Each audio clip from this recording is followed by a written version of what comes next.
Hola amigos, bienvenidos sean todos a su canal Frente Militar y Geopolítico. Hoy es 17 de abril del año 2024 y como siempre les traigo nuevas actualizaciones de lo que ha estado aconteciendo en el conflicto en Ucrania. Les traigo información de lo que está pasando directamente en el campo de batalla, pero también otras informaciones y temas muy interesantes que están relacionados directamente con todo lo que acontece en esta guerra que llega a su día 783. Antes de comenzar, quiero saludar a todas las personas que me ven, en especial a los amigos suscriptores del canal que día a día nos apoyan, pero también, por supuesto, a estas personas que me ven y que aún no se han suscrito, pues les hago la invitación a que se sumen a Frente Militar. De esta manera les estarían llegando las notificaciones de los videos que subimos diariamente. ¿Sí? Dicho todo esto, pues vamos ya a comenzar porque hay mucha, pero mucha importante información que decirles en este stream. Así que acompáñenme. Y hoy vamos a comenzar con este artículo que publicaba la agencia de noticias Unian. ¿Sí? La agencia de noticias Unian, que lo titulaba de esta manera: socio de segunda clase. ¿Sí? La posición de Occidente ha provocado una ola de descontento en Ucrania. ¿De qué están hablando aquí? Pues, como ustedes saben, recientemente se realizó esta operación que se llamó Promesa Verdadera, realizada por Irán con el lanzamiento de los misiles hacia Israel, misiles y drones. Y bueno, como saben, los Estados Unidos y Gran Bretaña ayudaron a Israel a derribar varios de estos drones y misiles, fundamentalmente drones, ¿no?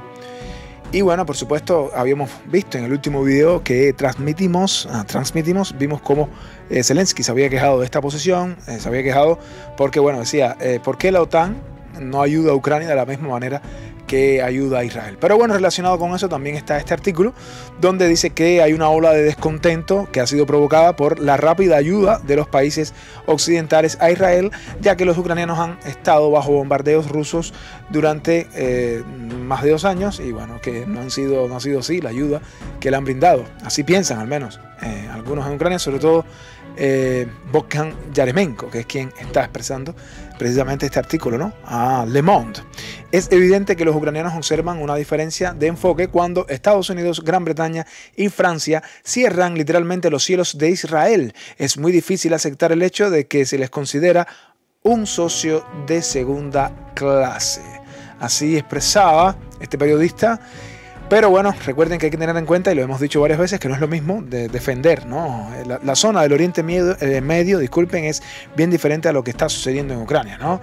Y bueno, además de eso, no solo por ese particular, sino también por el hecho de que, como saben, ya eso sería escalar más el conflicto en Ucrania. Rusia es una potencia nuclear, ¿sí? Una potencia nuclear. Estados Unidos y Rusia son las potencias nucleares más grandes del mundo. O sea, el poder nuclear que tiene Gran Bretaña, el poder nuclear que tiene Francia, es nada comparable con el poder nuclear que tiene Rusia, la cantidad de armas nucleares que posee Rusia y bueno, por supuesto los Estados Unidos.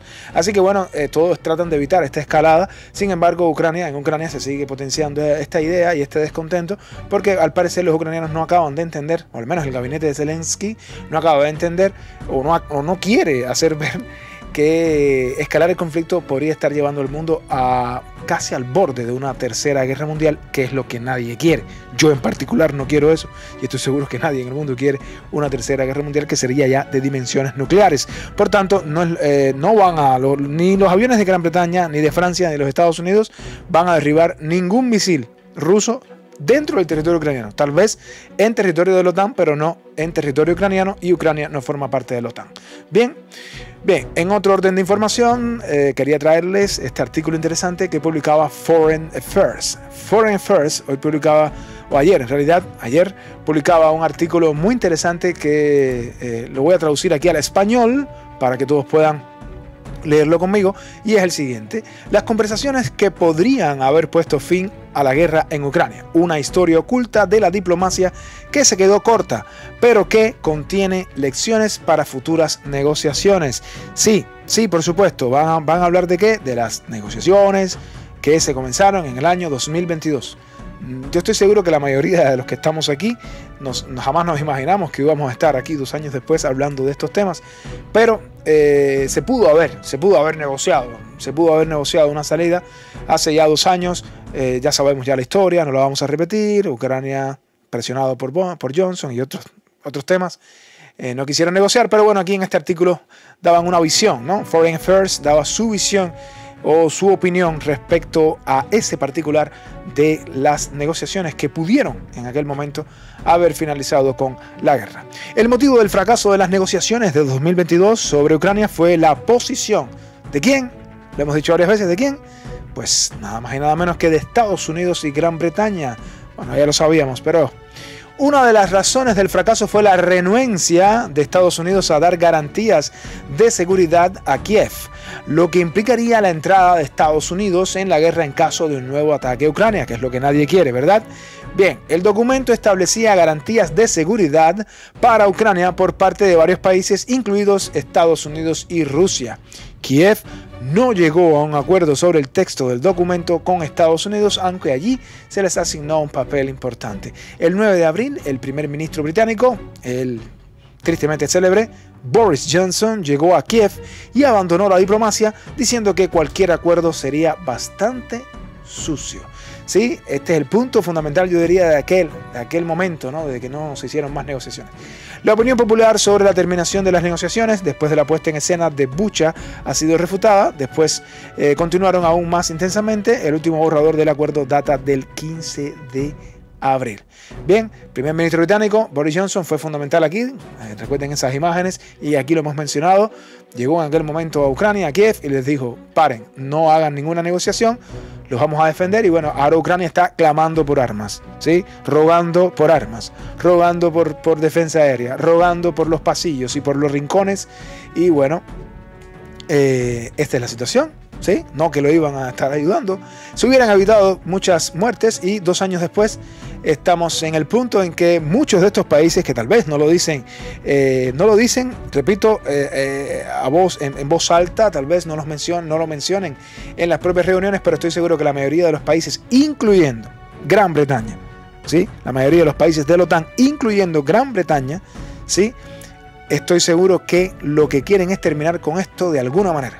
2 años después, porque saben que mientras más pasa el tiempo, pues Ucrania va a seguir perdiendo más territorio, más personas, más soldados, más armas, y no van a derrotar al ejército de Rusia, de eso están convencidos. Pero bueno, pudo terminar con una negociación, no se terminó, y esto ha continuado hasta el día de hoy en que me estoy comunicando con ustedes, queridos amigos. Bien, nos vamos a otro tema, a otra noticia importante que hoy publicaba Político, y expresaba esta información donde decía que la victoria rusa en Chasiv Yar pondría en peligro el último bastión de la región de Donetsk, así dicen los ucranianos. Kiev necesita armas occidentales para ayudar a defender la ciudad, dijo a Político un portavoz del ejército ucraniano. Bien, una victoria rusa en la ciudad de Chasiv Yar, controlada por Ucrania hasta ahora, pondría en peligro la seguridad de las ciudades restantes controladas por Ucrania en Donetsk, decía Político el martes un alto funcionario ucraniano. Si los ocupantes rusos logran capturar esta ciudad, tendrán la oportunidad de lanzar una ofensiva contra Konstantinovka, ¿sí? Drukovka, Kramatorsk y Sloviansk. Así decía un teniente coronel conocido, portavoz del ejército ucraniano, ¿sí? Le hemos mencionado la importancia que tiene Chasiv Yar, además por estar en las alturas, ¿sí? Chasiv Yar está en una altura y eso le proporciona, también es un importante bastión que es la llave prácticamente a Kramatorsk y Slaviansk, sobre todo Kramatorsk y Slaviansk, ¿no? ¿Sí? Que son, como dice este artículo, el último bastión de la región de Donetsk que está bajo control de Ucrania. Chasiv Yar es una ciudad de importancia estratégica ubicada a 10 kilómetros de Bakhmut, aunque bueno, ya saben que se llama Artyomov porque es una ciudad ahora mismo rusa, y está situado, como les decía, bueno, parece que este artículo me había escuchado, o el escritor de este artículo, está situado en alturas, está situado en alturas imponentes, y lo cual es ventajoso para la defensa y da control sobre el área circundante, ¿no? ¿Sí? Bueno, esta es la altura dominante en la región y su control permitiría a los rusos, si lo logran, simplificar significativamente el avance en dirección a, como habíamos dicho, Konstantinovka, Slaviansk y Kramatorsk. ¿Sí? Pero bueno, hoy vamos a ver otras actualizaciones de lo que está sucediendo en Chasiv Yar. Casi a punto de comenzar este stream nos llegaba este artículo, o pudimos encontrar este artículo de The Washington Post, interesante, que hablaba sobre el señor Kirill Budanov y sobre todo sobre declaraciones del señor Kirill Budanov a The Washington Post. Ustedes saben que Kirill Budanov, vamos a traerle esto al español para que lo puedan entender mejor. Kirill Budanov, que es el jefe del Departamento de Inteligencia en Ucrania, ¿sí? El artículo se titulaba de esta manera: este desafiante general ucraniano no sonríe y hace comentarios sorprendentes sobre Trump, ¿no? Así se titulaba el artículo, y como parte de ese artículo, dentro de las declaraciones que concedía en esta entrevista, Kirill Budanov a The Washington Post expresaba que Rusia iba a lanzar una gran ofensiva en junio y que el RDK está preparado para nuevos ataques en la frontera. El RDK, ellos llaman el RDK a estas unidades que ellos llaman unidades que son rusas, o unidades de la Legión de la Libertad, que son unidades que ellos llaman que están constituidos solo por rusos que combaten del lado de Ucrania, lo cual quedó demostrado que es mentira, porque bueno, sí, es cierto que combaten rusos, no lo voy a negar, pero también combaten bielorrusos, polacos, ¿sí? Importante, polacos y rumanos, además de, bueno, también de otros países como Georgia, Francia y por supuesto, ucranianos. Ellos le llaman el RDK, pero es una manera de camuflar la presencia de tropas ucranianas en la frontera con Rusia, que incursionan en Rusia con armamento occidental. Es una manera de alguna manera limpiar, ¿no?, la presencia ucraniana, cuando en realidad son los propios ucranianos en mayor medida los que están formando esas unidades del llamado RDK. Bien, Budanov concedía esta entrevista y decía: Rusia lanzará una gran ofensiva a partir de junio para ocupar completamente las regiones de Donetsk y Lugansk, que el RDK iba a planear nuevos ataques en las regiones, ya lo estaba anunciando, ataques que muchos son ataques terroristas, y que los empleados del, esta es la Central de Inteligencia Ucraniana, la Agencia de Inteligencia Ucraniana, luchan en África contra el Wagner PMC, o sea, contra la compañía militar privada Wagner, ¿no? Ucrania aumentará el número de ataques con drones en territorio ruso, ¿sí? O sea, lo afirma el señor Budanov, y los rusos intentaron, dice aquí, ¿no?, que lo intentaron matar al menos 10 veces. Bueno, lo intentaron matar 10 veces, no han sido todavía fructíferos, según dice él, pero bueno, la realidad es que, bueno, este señor Budanov comenta que aumentará el número de ataques de drones o con drones en territorio ruso. Este señor realmente no es muy querido en las tropas ucranianas, la verdad. Realmente del gabinete anterior, donde estaban Salushny, ya saben, Ermak, Danilov, bueno, todo aquel gabinete de Zelensky, prácticamente se quedan aquí solamente Syrskyi, Budanov, ¿sí?, Podolyak y bueno, Zelensky propiamente. Los demás, uno u otro, han sido ya o exiliados o destituidos de alguna manera, pero bueno, el señor Budanov, que es hasta ahora al parecer bien fiel a Zelensky, bueno, todavía mantiene su cargo, ¿no? Pero bueno, así se titulaba este artículo de The Washington Post.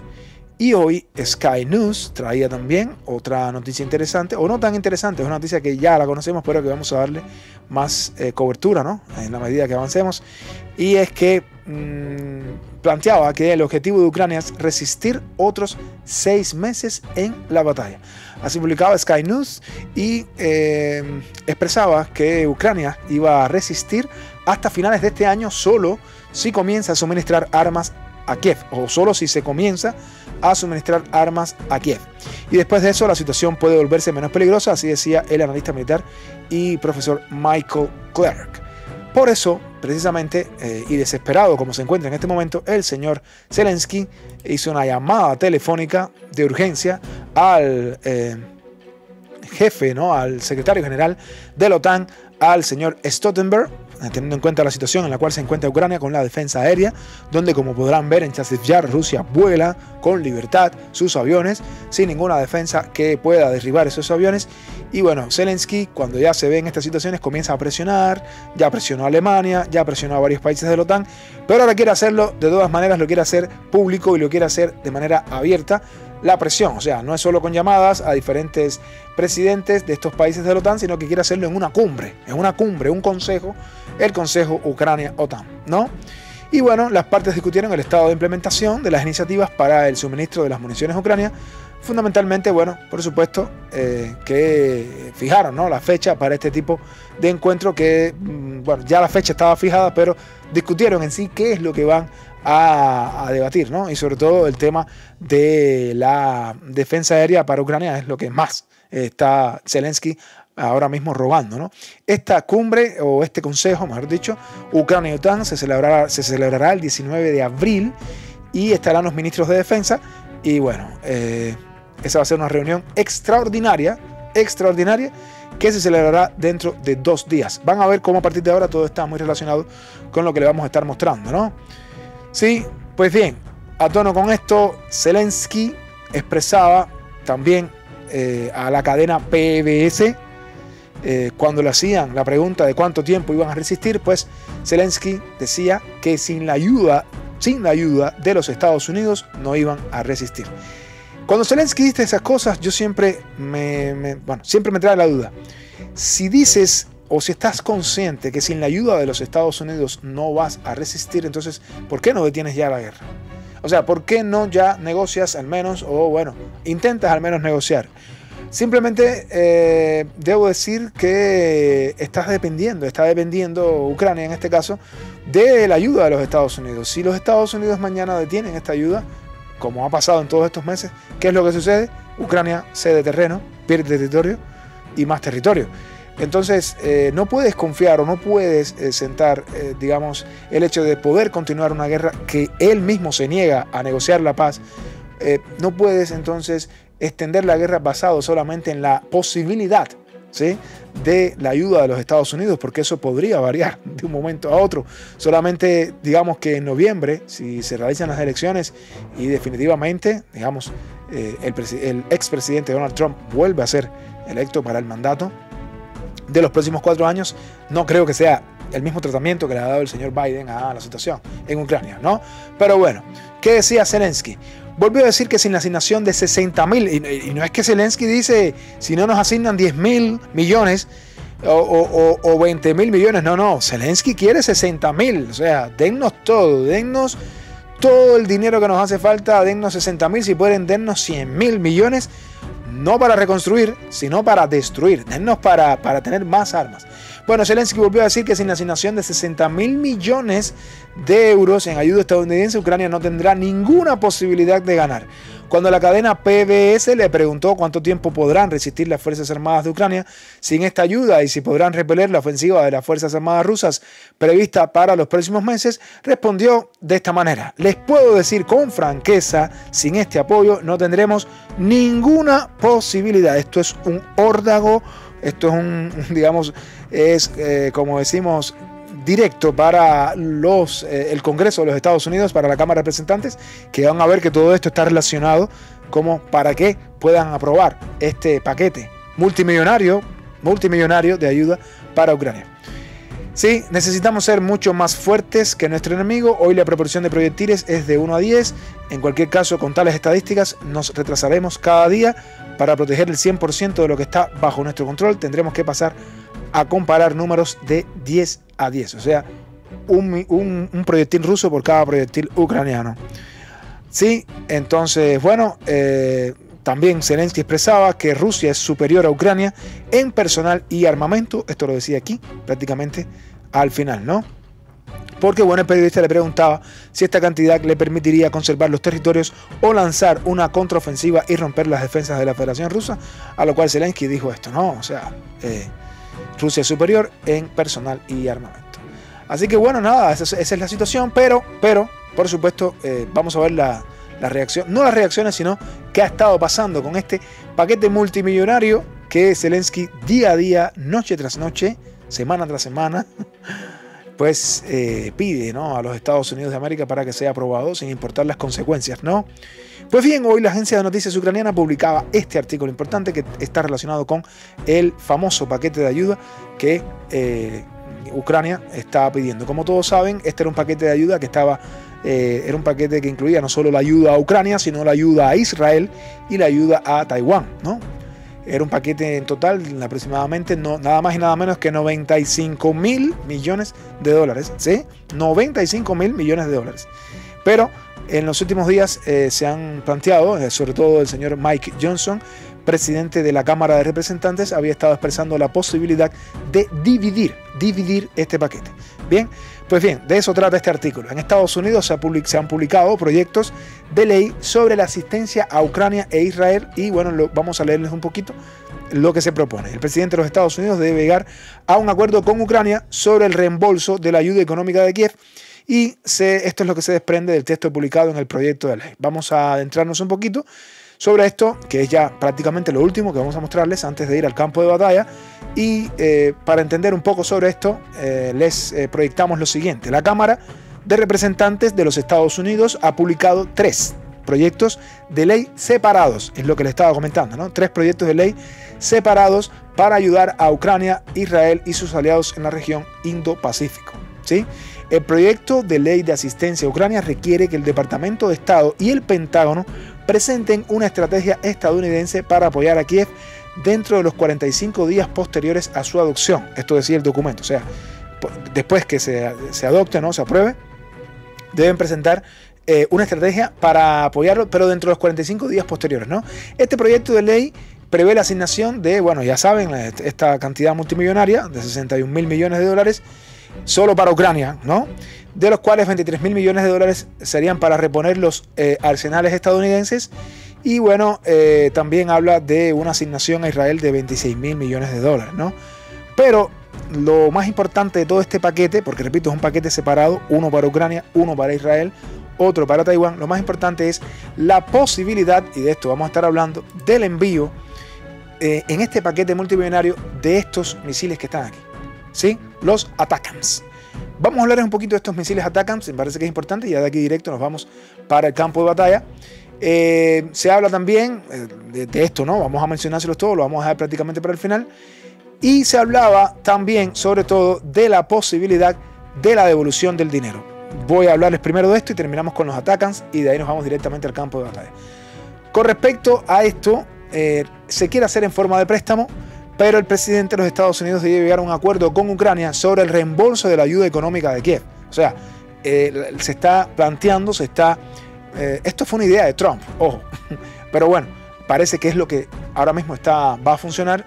Se le entregaría esto en forma de préstamo y aquí es donde viene la parte de que, bueno, también quieren tomar parte de lo que es los activos rusos congelados también. Entonces vamos a ver cómo termina todo esto, pero en referente a esto lo que se decía es que se debe llegar a un acuerdo con Ucrania sobre el reembolso de la ayuda económica a Kiev, de lo cual se desprendía del texto publicado en el proyecto de ley y está prevista la confiscación de activos rusos para cubrir los gastos, lo cual me parece un robo total, para no decirlo con otras palabras más fuertes, un robo total, no hay otra palabra para esto, y que bueno, en cualquier momento después del 15 de noviembre de 2024 el presidente podría, sujeto a la revisión del Congreso, cancelar hasta el 50% del endeudamiento total incurrido por Ucrania o que se espera gaste Ucrania con respecto a la asistencia económica, y asuntos relacionados. Bueno, ojo con esto porque aquí lo que está diciendo es, bueno, te voy a dar este armamento, vamos a financiar tu guerra, pero me tienes que devolver.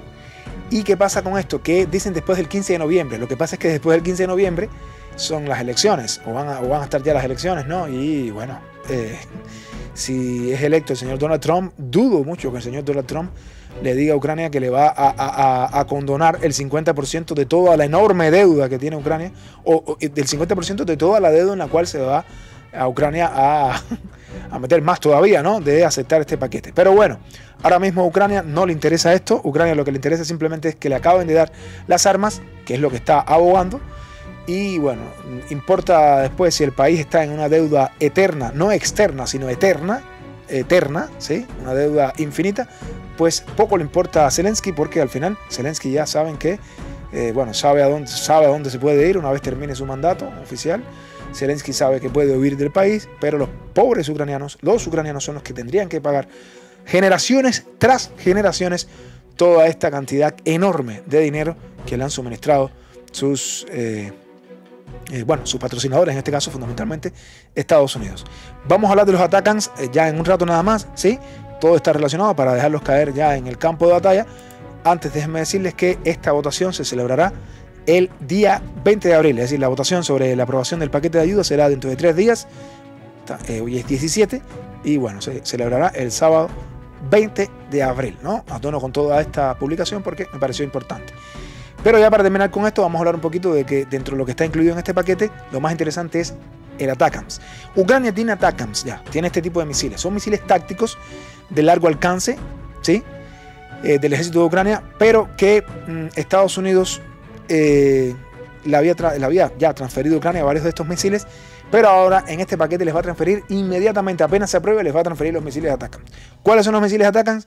Estos que tienen un amplio rango de lanzamiento, se pueden lanzar desde los sistemas propiamente HIMARS, ¿sí? Estos que ven aquí, estos son los ATACMS, aquí los pueden ver, ¿sí?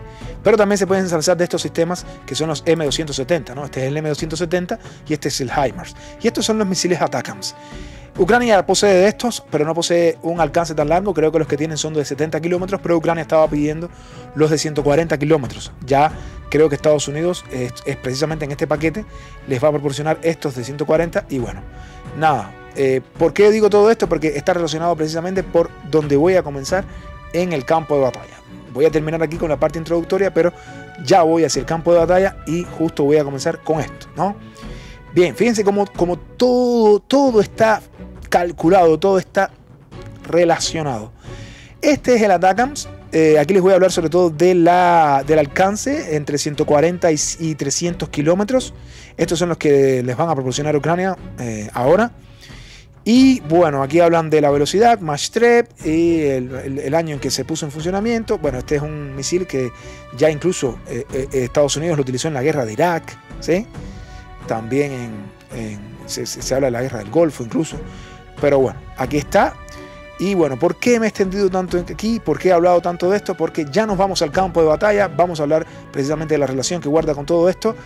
Pero antes, mis queridos amigos de Frente Militar y Geopolítico, amigo que ves este programa, te pido por favor que no olvides dejar tu like, no olvides dejar tu comentario en la caja de comentarios y por favor, bueno, está claro que si deseas y puedes y tienes la posibilidad de apoyar económicamente nuestro canal, pues en el link en la descripción del canal, la descripción de la caja de comentarios y la descripción de cada video estamos dejando el link de nuestro PayPal. Adicionalmente estamos dejando el link del canal de Telegram para cualquier apoyo, digamos, para que puedan ver también estos videos y otros muy importantes que no ponemos aquí porque son muy explícitos, ¿sí? Importante, debo decirles que sí, lo de la censura en YouTube no es una utopía, es cierto, está pasando. Les puedo comentar incluso que hace unos días, pocos días, publiqué, le di cobertura en YouTube a lo que estuvo pasando entre Irán e Israel y bueno, ese video, debo decirles que fue censurado por YouTube, incluso lo tuve que retirar. Lo digo para que sepan al punto en que llegan, ¿no?, los temas, ¿no? Por eso es importante siempre. Ese video, si usted lo busca, un video que estaba muy bueno, ¿no? Había mostrado en ese video todo el arsenal de misiles que tenía Irán. Bueno, mostré varias cosas en ese video muy interesantes, pero lamentablemente tuvo que ser retirado, no por mí, sino que el propio YouTube me lo retiró. Así que bueno, así están las cosas, así que es muy importante su like y bueno, su apoyo al canal, porque es la única manera que podamos continuar. Y dicho todo esto, ahora sí nos vamos al campo de batalla. Hay muchas cosas que decir. Me voy a retirar con esta imagen porque comenzamos precisamente por el sur. Nos vamos al sur de Ucrania, bueno, al sur del frente de batalla. Este es Crimea, que es parte de Rusia, ¿sí? Este es Ucrania, al menos hasta como se conoce actualmente, pero nos vamos a Crimea. Voy a empezar por Crimea. Bien, voy a empezar por Crimea porque las noticias que tenemos ahora mismo dan fe que durante la noche de ayer Ucrania realizó un lanzamiento de misiles contra Crimea. Muchos dirán, bueno, Ucrania lanza misiles todo el tiempo contra Crimea o cada vez que se acuerda, ¿no? Bueno, el tema es que esta vez sí fue comprobado que fueron lanzados estos misiles que les estaba mostrando, los ATACMS. ¿Y por qué todo está relacionado? Pues precisamente porque,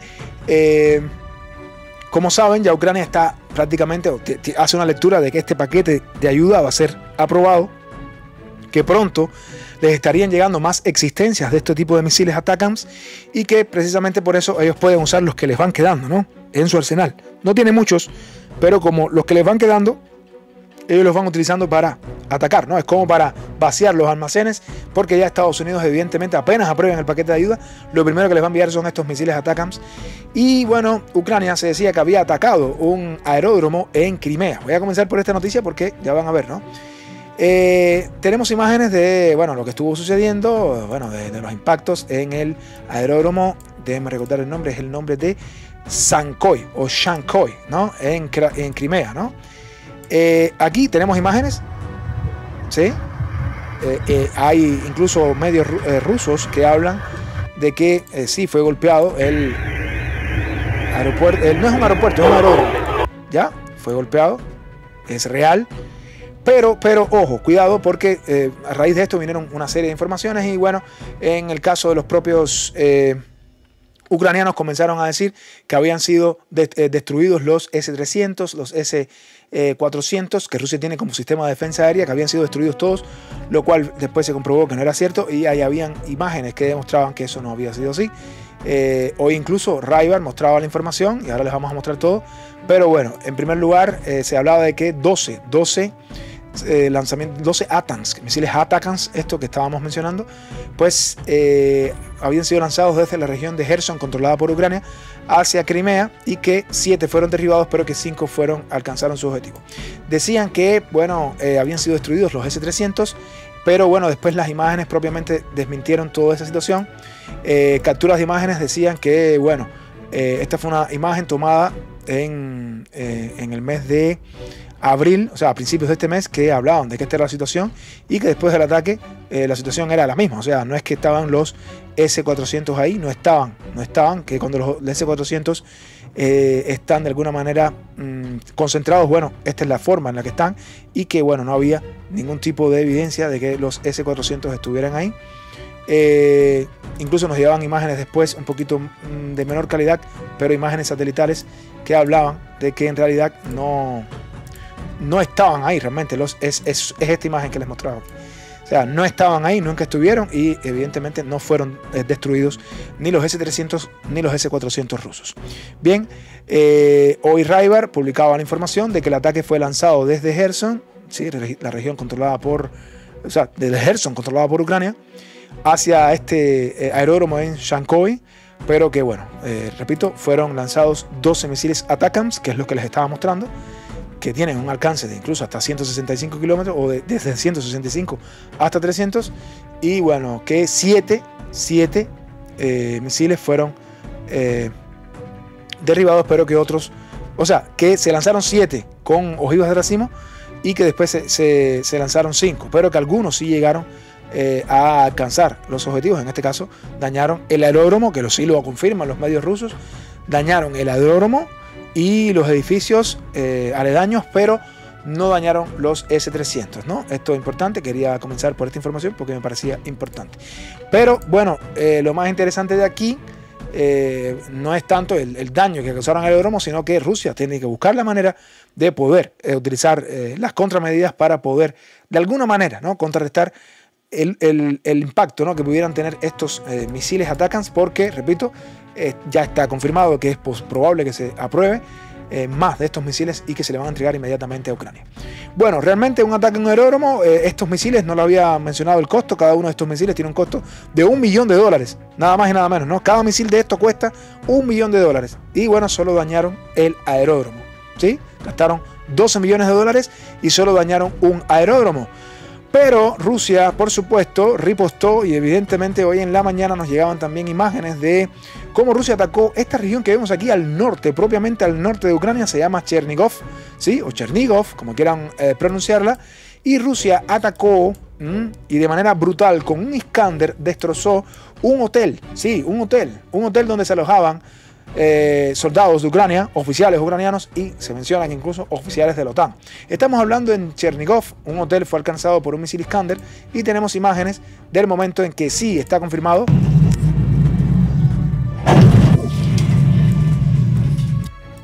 ese momento, ¿no?, en que explota ese hotel en Chernigov, y ahí se ve la imagen, o sea, podemos ver en las imágenes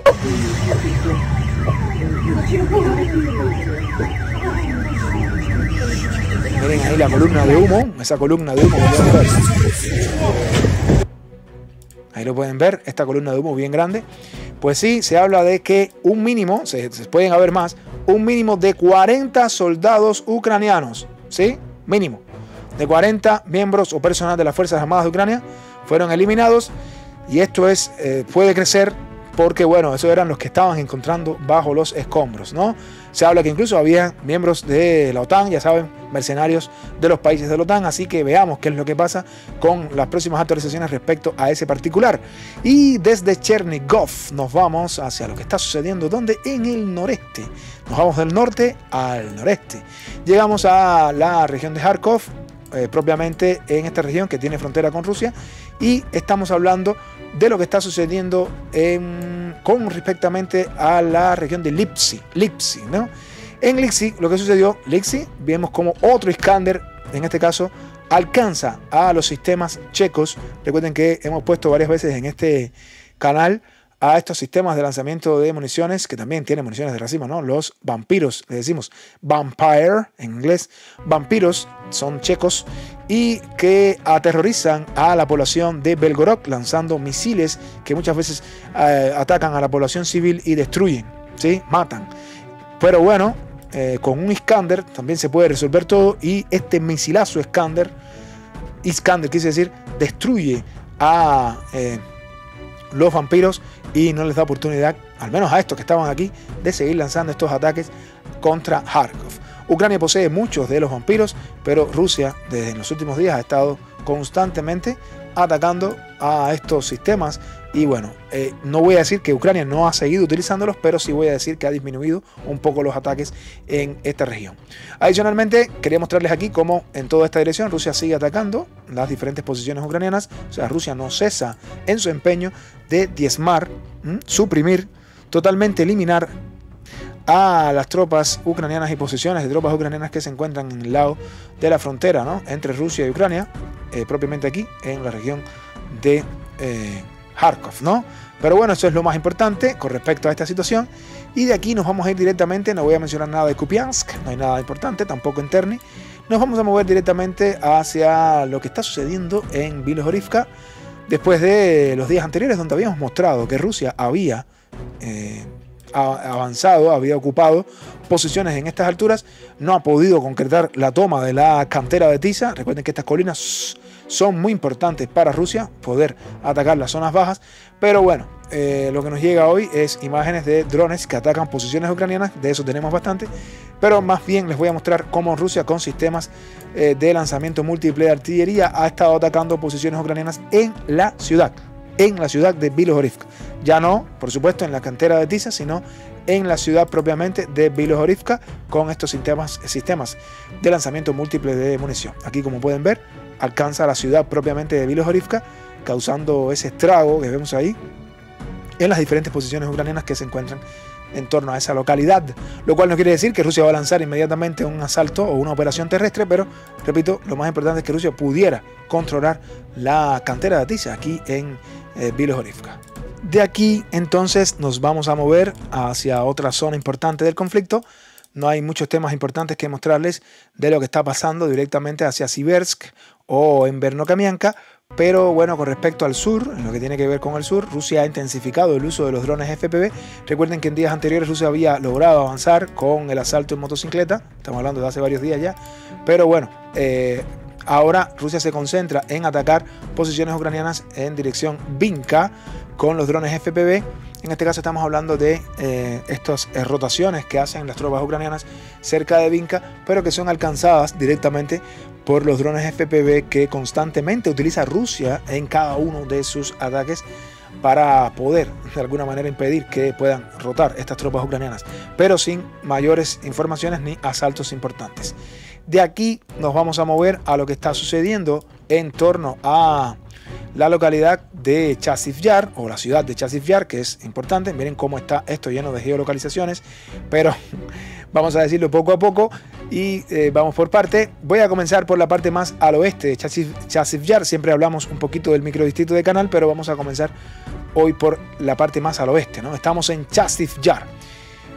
En el último video que hicimos, porque ayer no tuvimos transmisión, en el último video que hicimos les mostrábamos cómo la Brigada 67 se había negado a pelear, pero Syrskyi, sabiendo que ya unidades de la 67 Brigada se estaban retirando, lo cual también publiqué en el canal de Telegram, donde habían imágenes de los chats, de los chats de Telegram que publicaban todos estos usuarios que, siguen a la Brigada 67.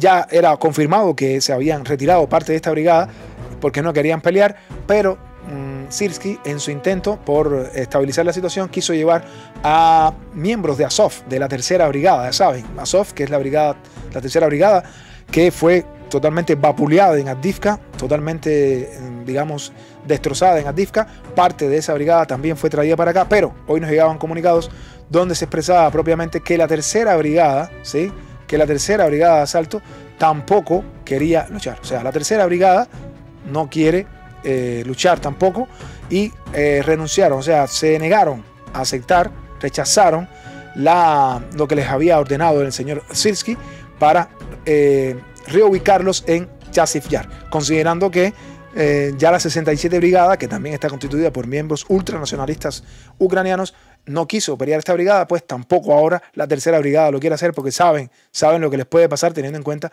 la experiencia de lo que estuvo pasando en Avdiivka. Propiamente aquí, en la parte más oeste de Chasiv Yar, pues Rusia bombardeó con intenso fuego de artillería todas las posiciones ucranianas que se encuentran en esta localidad. Aquí podrán ver que Rusia está utilizando los MLRS también para atacar estas posiciones ucranianas sin darle margen a respiro, ¿no? Es constante este bombardeo de las posiciones ucranianas en la parte más oeste de la localidad, ¿no? Ahora mismo Chasiv Yar es un infierno total, porque la parte oeste se encuentra bajo un fuego intenso y también la parte este. Propiamente aquí, cerca del canal que ya les hemos mostrado en otras ocasiones, Rusia atacaba de manera continuada con drones FPV posiciones ucranianas que bordean todo este canal, que es parte del río Siversky Donetsk y que constituye una barrera natural para poder cruzar las tropas rusas. Pero precisamente por eso Rusia a las posiciones ucranianas que bordean toda esta zona pues las está atacando también con los drones FPV, y tenemos mucha geolocalización de lo que está sucediendo ahora mismo en torno a esta localidad, ¿no? Que es justo aquí, en este canal que vemos aquí, que divide la parte este con la parte oeste de Chasiv Yar. Ahora sí, yéndonos un poquito más a lo que está pasando directamente en el microdistrito de Canal, que es donde al parecer, incluso algunos medios ya mostraban ejes de avance por parte de Rusia desde el norte, utilizando la vía férrea, ¿sí? Utilizando esta vía férrea, tratando de alguna manera hacer pinzas, como la pinza que se está formando en otra zona, que la vamos a ver, tratando de utilizar una serie de movimientos contra el ejército ucraniano, que incluso ya Rusia los está haciendo desde la zona boscosa, ¿sí? Bueno, tratando de hacer movimientos por los flancos de la localidad. Nos llegaba información de que se habían producido algunos avances, lo que pasa que estos medios publicaban esta información sin proporcionar videos, por eso no tenemos geolocalización y no me atrevo a dibujar esta zona bajo control del ejército ruso, ¿sí? Pero lo que sí es cierto es que Rusia está tratando de bordear estos flancos, y hoy incluso también nos llegaba información, como pueden ver aquí, de que Rusia está atacando la localidad de el microdistrito de Canal, que está al este de Chasiv Yar, con los drones FPV. Fíjense cómo los ucranianos están escondidos en esta zona boscosa que está justo en estos edificios, que ya parte de esos edificios Rusia los está controlando, ¿no? Sí, vamos a ubicárselos nuevamente. Aquí está. Miren, estos edificios que vemos aquí, estos edificios de gran altura, ya Rusia los pudo controlar, como los habíamos dicho. Rusia controla también de manera efectiva esta zona boscosa, pero ahora se concentra en tratar de expulsar a las tropas ucranianas que se encuentran en estos edificios más al oeste, ¿no? ¿Sí? Y ahora comienza también el uso intensivo ¿de qué? De las bombas FAB. Las bombas FAB hacen acto de presencia cada vez más en toda la geografía de Chasiv Yar, especialmente en el microdistrito de Canal, que se encuentra al este. Ojo, estas no son las bombas FAB de 3000. Todavía Rusia no ha usado las bombas FAB de 3000. Algunos me habían preguntado. no las ha utilizado todavía. Rusia sigue utilizando las de 250 kilogramos, las de 500 y las de 1500, ¿no? Pero bueno, no las tiene muy fácil ahí el ejército ucraniano, y aquí les traemos una vista, ¿no?, de cómo se ve la ciudad. Y quería traerles esta imagen porque, bueno, saben que hay muchas de estas iglesias en toda esta zona de Ucrania, Rusia y sobre todo en el Donetsk. Y bueno, aquí les estamos mostrando precisamente esta iglesia que está en medio de todo este desastre que hay en la localidad de Chasiv Yar. Ahí les mostramos esta iglesia que, bueno, al parecer no pudo salvarse de todo, bueno, de la intensidad de estos ataques. Recuerden que la que estaba en Avdiivka se pudo salvar, pero esta iglesia va a requerir mucha reparación en los próximos días. Aquí la podemos ver, ¿no? Esta es la iglesia. Y esta es la localidad de Chasiv Yar, justo aquí, en esta zona que vemos aquí, esencialmente. Bien, no tenemos más avances reportados. Digamos que Rusia avanzó hasta alcanzar los edificios de altura, pero aquí se encontró con la 127 Brigada de Defensa Territorial. Esperemos más noticias en los próximos días, a ver qué pasa al respecto. Pero, repito, tienen que tener en cuenta que hay tropas ucranianas que ya comienzan o se habían comenzado a retirar, como la 67 Brigada, lo cual habíamos dicho en videos anteriores. De aquí de Chasiv Yar nos vamos a mover un poquito más aquí a lo que está cerca, sucediendo en Ivanivke, y luego de que los rusos utilizaran con gran intensidad los Su-24, 25 quise decir, disculpen, los Su-25, con estas imágenes que vamos a ver aquí. Aquí vemos los Su-25, ¿ok? Rusia los comenzó a utilizar con gran intensidad hacia Chasiv Yar, ¿no? ¿Sí? Fíjense cómo vuelan con total libertad, lanzan sus misiles, ¿no?, y bueno, sus disparos, y regresan, ¿no?, sin problema, ¿ya? O sea, ningún derribo, nada que les impida realizar esta actividad. Y también tenemos muchas imágenes más. Aquí hay otra también, cómo trabajan estos Su-25, los tanques volantes, sobre todo la localidad de Chasiv Yar. Parten propiamente de la zona de Bakhmut y bueno, ya se acercan cada vez más, y gracias a este bombardeo consecutivo, ¿sí?, seguido de estos Su-25, podemos ver cómo básicamente se suprimen muchas de las posiciones ucranianas, que ayudan al trabajo también del fuego de artillería y los drones FPV. Y bueno, Rusia en las últimas horas, bueno, han visto que en el último video que les habíamos mostrado, había llegado a controlar toda esta zona de aquí. Repito, hay ya medios, como les había dicho, lo cual está por confirmar, que mencionaban de que Rusia pudo incluso avanzar y capturar toda esta zona que divide el sur o el este del microdistrito de Canal, conectando con el bosque hacia Ivanivke, pero, repito, esto está por confirmar, así que no podemos decirlo. Lo que sí está claro es el uso intensivo de los Su-25 en torno a esta localidad. De aquí nos vamos a mover un poquito hacia el sur, en torno a Klishchiivka. Rusia intensifica el uso de los drones FPV, ¿sí? Como hay tantos, quise aunque sea mostrarles uno de ellos. Y bueno, aquí podemos ver cómo Rusia sigue atacando todas estas localidades. Y aquí les mostramos parte de estos drones FPV que atacan sin cesar a las tropas ucranianas que se encuentran en torno a Klishchiivka, ¿no? Hay tropas ucranianas por todo eso, por todos estos lugares, pero en torno a Klishchiivka la situación se sigue complicando. Sin embargo, no vemos que Rusia pueda o haya podido todavía lanzar operaciones de asalto a la ciudad. Pero donde sí Rusia lanzó asalto y ha tenido éxito es en estos lugares que les vamos a mostrar aquí. Nos vamos directamente al norte de Avdiivka. Días anteriores les habíamos mostrado, les habíamos explicado que Rusia al norte de Avdiivka, justo en esta localidad que vamos a mostrarles aquí, ¿sí? Aquí está Ocheretini, pues Rusia había lanzado asaltos y había logrado ocupar, o incluso se había situado a apenas 1.2 kilómetros. Si buscan nuestro último video, que fue hace un par de días, van a ver que explicaba claramente que Rusia estaba a 1.2 kilómetros de la localidad de Ocheretini, ¿sí? Rusia estaba lanzando asaltos y había logrado ocupar gran parte de toda esta zona, ¿no? Incluso se había localizado aquí, en esta parte de la localidad de Ocheretini. Pero sucede que en los últimos días, pues Rusia pudo lanzar asaltos hacia la localidad de Ocheretini propiamente, rebasando completamente todo a lo largo, al oeste y al este de la vía férrea, y pudieron rebasar y superar a las tropas ucranianas, que tuvieron que retirarse hacia la propia ciudad de Ocheretini. Aquí está la ciudad de Ocheretini, y los rusos avanzaron en torno a toda esta localidad, y podemos ver que Rusia controló completamente al menos toda esta zona fortificada que tenían los ucranianos, ¿sí? Pero lo más interesante es que Rusia incluso pudo entrar a la localidad de Ocheretine. Y la situación actualmente se las vamos a mostrar como muestran diferentes medios que los traemos aquí, como el mapa o el medio de Digen.ru, Estado Mayor General del Sofá, que habla de que Rusia pudo incluso entrar al sur o a entrar a las casas que se encuentran más al sureste en la localidad de Ocheretine. Así también lo mencionaba el mapa y el medio de Surian Maps, donde hablaban de que Rusia había alcanzado, luego de controlar toda esta fortificación, siguieron en el avance y llegaron a controlar digamos, toda esta zona que bordea la vía férrea. De manera que la situación es la siguiente, ¿no? Actualizando toda la información que nos viene de estas transmisiones y de estos medios que nos están diciendo esta información, es algo como esto. Rusia llegó hasta esta posición. Aquí ven a las fuerzas rusas. Esa es la posición ocupada propiamente. Ahí están. Y bueno, ocupan aproximadamente esta zona y esta zona que estamos dibujando a continuación, para hacerlo de manera, digamos, completa, ¿no? Esta es la situación ahora mismo. Rusia pudo llegar y entrar. Aquí están las tropas rusas. Incluso se ve con mapas satelitales propiamente el fuego, ¿no? Donde ahora mismo se están produciendo combates y Rusia pudo directamente entrar en Ocheretine.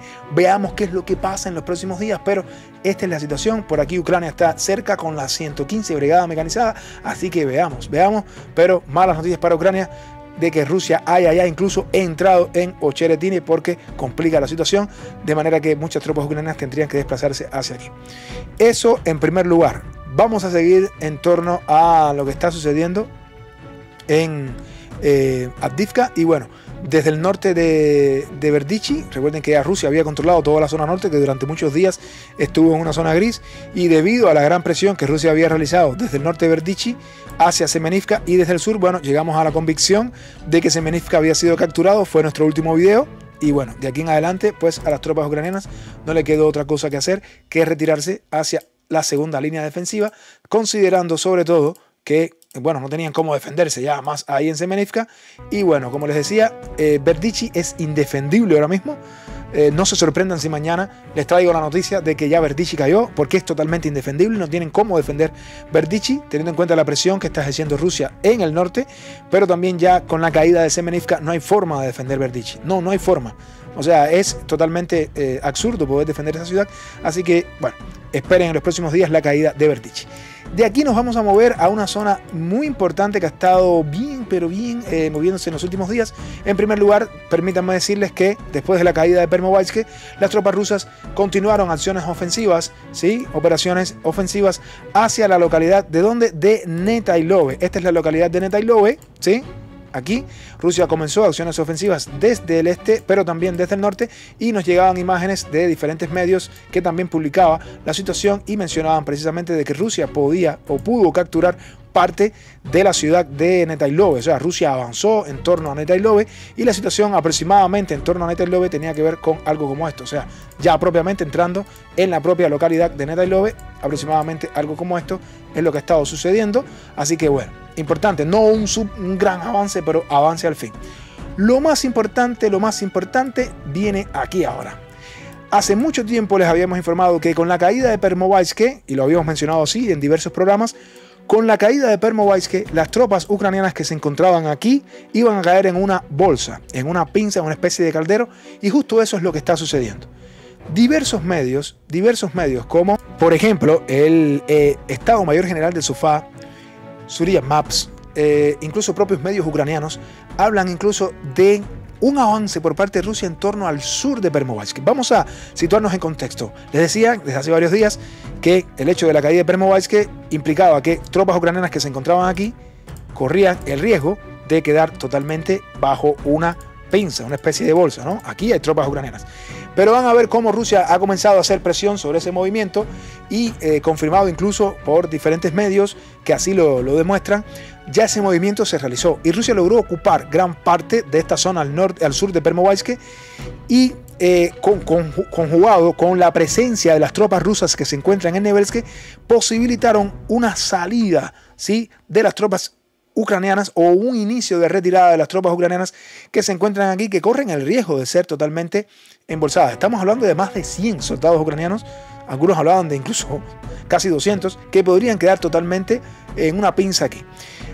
Hoy incluso Degen.ru mostraba esta información con este avance totalmente profundo que mostraba este encierro, este caldero para las tropas ucranianas que podrían quedar aquí bajo un intenso fuego de artillería. Lo mostraba también Rybar, que es un mapa bastante conservador, pero que también así lo decía, este movimiento por parte de Rusia. Y miren cómo podrían quedar todas las tropas ucranianas en este caldero de aquí totalmente, ¿sí? Y también lo mostraba el mapa de Suriyam Maps, que hacía este movimiento. No solo mostraba el avance hacia Netailove, sino el avance hacia el sur, posibilitando esta retirada ucraniana de esta manera que vemos aquí, ¿no? Pues bien, eso es lo que sucedió y nosotros pues nos vemos en la necesidad de actualizar el mapa. El movimiento al parecer se realizó en torno a esta dirección y bueno, si no estamos equivocados pues sería algo como esto, ¿no? Rusia pudo ocupar precisamente toda esta zona que vemos aquí, ¿sí? Con este avance, fíjense. Lo cual, ¿qué va a pasar? Bueno, aquí pueden ver que están las tropas rusas al sur, las tropas rusas al norte. ¿Qué ustedes creen que es lo que va a pasar? Me lo dicen en el chat. ¿Qué ustedes creen que puede pasar con las tropas ucranianas que se encuentran aquí? Pues eso mismo, ¿sí? Están totalmente ya en un caldero, pues les toca retirarse, ¿no? Los que quedan, si quieren salvar sus vidas. Si quieren luchar por Zelensky hasta el último minuto, pues van a perder la vida. Pero si quieren conservar su vida, no les queda otra que retirarse inmediatamente de aquí a donde sea, pero retirarse, porque esta es la situación actualmente y bueno, repito, los medios así lo confirman, ¿no? Esta es la situación, y así lo confirmaba también Suriyam Maps, ¿no? Así que las tropas ucranianas que quedan aquí adentro, pues no la tienen fácil, realmente tienen una situación bastante complicada y tal vez incluso hay medios ya que mencionan que se están haciendo incluso negociaciones entre las tropas rusas y las tropas ucranianas, pero negociaciones para rendirse, no de otra manera, ¿no? Así que bueno, veamos qué es lo que pasa. Mañana ya les traigo nuevas noticias respecto a este particular, pues se cierra la pinza, se cierra el caldero, quedan rodeados, totalmente rodeados las tropas ucranianas aquí, se tienen que retirar. Esta es la situación a día de hoy. Bien, bueno, de aquí nos vamos a otro lugar muy importante, que es de lo más importante del video de hoy y llegamos a Krasnohorivka. En los últimos días, bueno, sobre todo ayer que no hubo transmisión y fue muy importante el día de ayer, pues Rusia lanzó un asalto importante, digamos. Nosotros habíamos dejado el mapa actualizado de alguna manera con un asalto que había realizado Rusia y que había podido unir la zona del este con la zona del sur. Pero en las últimas horas, digamos, sobre todo en el día de ayer, y también lo vamos a actualizar con lo que pasó en el día de hoy, Rusia lanzó asaltos hacia la localidad de Krasnohorivka y estos asaltos se los vamos a ilustrar. En primer lugar, Rusia se estuvo moviendo, en primer lugar, bordeando toda esta zona. Lanzó primero un grupo, avanzó por esta zona. Y otro grupo de asalto también avanzó, pero dirigiéndose propiamente desde el sur, tratando de ocupar estas zonas de aquí. Y logró hacer algo como esto, ¿no? Estas fueron las primeras imágenes que teníamos de los avances rusos en torno propiamente a Krasnohorivka. No porque lo exprese yo directamente, por supuesto, sino porque esto lo expresan diversos medios de los cuales me nutro para traerles toda esta información. Y bueno, diversos medios mostraban toda la información con movimientos como este que les estoy mostrando, que lo mostraba primero Suriyam Maps, luego lo mostraba el Estado Mayor General de Sofá o el Degen.ru, también el Comité Z, mostraban todos estos movimientos. Pero cada vez estos movimientos se hacían más fuertes, ¿no? Y se decían que Rusia había avanzado incluso un poco más hacia el interior. Vamos por parte, sin apurarnos, porque esto es de lo más importante del programa de hoy, ¿sí? Pues bien, con todos estos movimientos hoy nos llegaban, bueno, ayer en realidad nos llegaban imágenes pero muy interesantes del ataque realizado por parte de Rusia con todo este movimiento de ataque. Ahí está, los traemos para que se deleiten a los que les gustan estos temas y podrán ver cómo como un primer movimiento, Rusia avanzó directamente con alrededor de 5 carros de combate que iban avanzando, ¿sí? Estos 4 que vemos aquí, pero también vemos por el lado de la zona boscosa, bordeando la zona del río también, ¿sí? Otros 4 carros de combate más. Estos 4 carros de combate, consumados los 5 que vienen detrás, maniobraron y como siempre Rusia utiliza mucho estas maniobras, se dividen, unos tratan de concentrar sus esfuerzos a atacar desde el este, otros atacan desde el sur y de cierta manera Ucrania tiene que dividir los proyectiles que lanza. Como les hemos dicho otras veces, Ucrania ahora mismo no tiene muchos sistemas de artillería, o sí tiene sistemas de artillería pero no tiene mucha munición, lo cual posibilita de que al dividir el ataque, ¿sí? Al dividirlo por el sur y por el este, Ucrania tiene que también dividir los ataques, ¿no? De las municiones y el alcance incluso. Pero bueno, esto cobró éxito. Fíjense cómo entran completamente hacia la localidad, o sea, toda esta localidad de Krasnohorivka, y ocupan muchas posiciones, ¿no? Lo cual, bueno, hizo que muchos medios también actualizaran sus mapas de esta manera. O sea, Rusia había ocupado toda esta zona con este avance realizado hacia esta localidad. Sí, completamente ocupado. O sea, los videos eran uno tras otro los que llegaban. Pero también después nos llegaba información de algo que sé que les va a gustar que les ponga, que es algo que les gustó mucho cuando lo pusimos la primera vez, del tanque Tortuga. Sí, lo digo así porque se le llama, he visto mucho en Telegram que le llaman en inglés de Turtle Tank, en español, bueno, el tanque Tortuga, otros le llaman el tanque granero, como un granero porque parece un granero. Ahora lo vamos a mostrar. Y me refiero al protagonista del día de hoy, ¿sí? El tanque granero. Pero fíjense que ese tanque granero, ahora lo vamos a ver mejor, tiene algo que parece curioso y gracioso, pero es un sistema para guerra electrónica. Ojo que no está así por gusto, ¿no? Tiene un sistema para guerra electrónica, ¿ok? Pero bueno, vamos a adentrarnos un poquito más en lo que pasó. Después de todo este avance, pues diversos medios mencionaban otro avance por parte de Rusia en torno a esta dirección, entrando ya propiamente hacia todo el territorio de Krasnohorivka, ocupando incluso zonas ya que forman parte de la zona industrial. La zona industrial en realidad comienza desde aquí, ¿sí? Rusia ha tratado de avanzar hacia esta zona industrial, pero bueno, vamos a mostrarles primero todo este avance donde está esta zona gris, que por supuesto vamos a tener el gusto de actualizárselas porque realmente fue tremendo, ¿no? Se hablaba precisamente de que con este avance Rusia había podido en torno a Krasnohorivka, había finalizado estas operaciones de peinado por esta calle principal y estas tres calles que ven aquí, ¿sí? Vamos a acercárselo un poquito más por estas tres calles que están aquí, y que lograron una planta de reparación de automóviles que estaba abandonada. Estamos hablando de esta planta que vemos aquí, ¿sí? Pero ¿cómo fue eso? ¿Sí? Vamos a verlo, luz, cámara y acción, porque llega el momento del avance por parte de Rusia y le vamos a traer sin dudas al tanque Tortuga, ¿no? Al tanque Tortuga, que sin duda no puede dejar de estar aquí con todo el asalto, ¿no?, que realizó. Y aquí vemos cómo este tanque, lo vemos aquí, ¿sí?, arrogante, algunos decían, caminaba y andaba, ¿sí?, sin ningún tipo de resistencia. Los ucranianos le lanzaban municiones, no llegaban a impactarle ninguna. Ucrania no tiene tantas municiones al parecer al sur, no le opusieron mucha resistencia. El tanque avanzó completamente, ahí estaba. Lo secundaba otro tanque, pero este avanzaba, ¿sí? Un tanque antidrones, algunos le llamaban. Y aquí está, fíjense en el detalle y quiero que vean esto, por favor. No sé si ven este detalle que era el que les mostraron la imagen. Si se fijan en la parte superior de todo este blindaje que tiene el tanque, se dan cuenta que el tanque Tortuga o el tanque granero, tanque antidrones, como quieran, tiene un sistema. Este es un sistema de guerra electrónica que al parecer podría estar funcionando, ¿no?